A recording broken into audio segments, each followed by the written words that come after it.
So instead of getting a straight picture like this, let me just make my camera a little bit sideways and I'll go ahead and take this picture.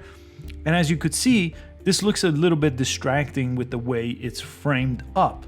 Now to fix it, there's a crop option on top where you could just simply crop, but that's not gonna change our rotation. So I'm not gonna use the crop option. But on the bottom of the page, past the filter section, there's an edit section. If you press the edit section, not only do you have a lot of options in editing your image, but on the very first option, you have adjust. Go ahead and press adjust here. On the top right, you see that icon. If you press it, it fully rotates it 90 degrees at a time. But that is also not gonna change or correct this image. Next to that, you have your guide. So I'm just gonna leave the guide on. But on the bottom here, you see those lines. And right now I'm in the center option here. If I go left or right with those lines, it's gonna start changing and fixing my image here up to 25 degrees on either side.